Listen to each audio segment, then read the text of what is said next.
Now, I mean, what should be next is just living. It's not, I mean, I don't know what's going to happen in the next year, in the next 5 years. I know I'm taking tamoxifen for the next 5 years of my life. And then I'm still going through the breast reconstruction stage.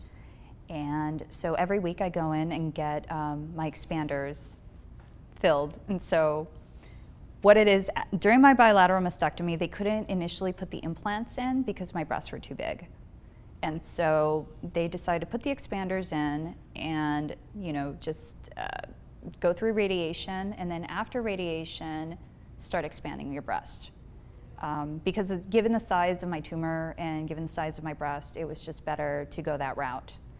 And so every week I'm getting my breast expanded. So what it is, it's, all they are is like deflated balloons inside your breast, and they just, you know, pick you, insert saline in you, and you just start growing.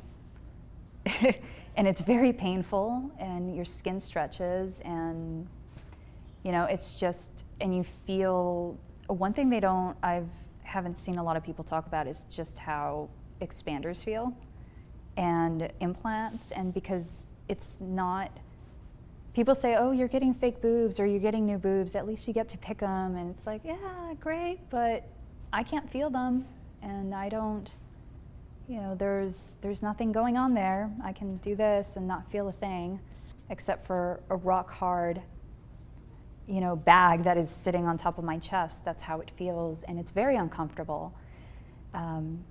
But it's part of the process, and it's temporary, and it's not gonna last. I mean, all it is just uncomfortable for, all I'm doing is just being uncomfortable for a while longer. And, you know, after that, like, look for a job and try to rebuild my life. And it's very difficult to do that because you kind of don't know where to start, because cancer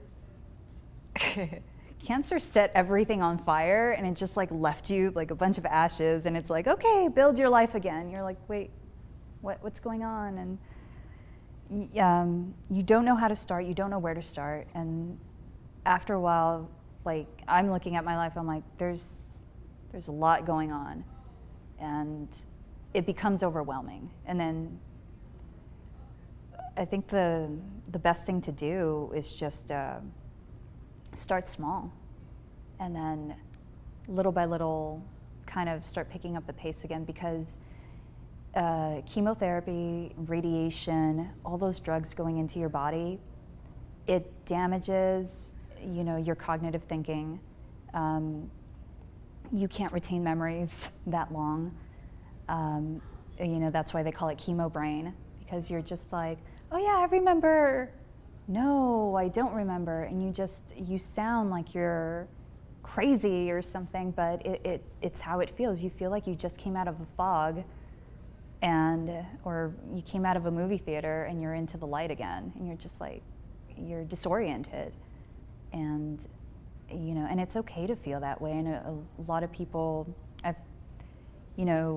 talked to some cancer survivors, and, you know, some of my friends are cancer survivors, and they're just like, yep, you feel that way. You just, you don't know where to start. And it does become overwhelming, but it's not so bad if you start small and kind of do a little bit, and then little by little, you gradually just change, just the same way that you did with cancer. And so I'm kind of looking forward to that.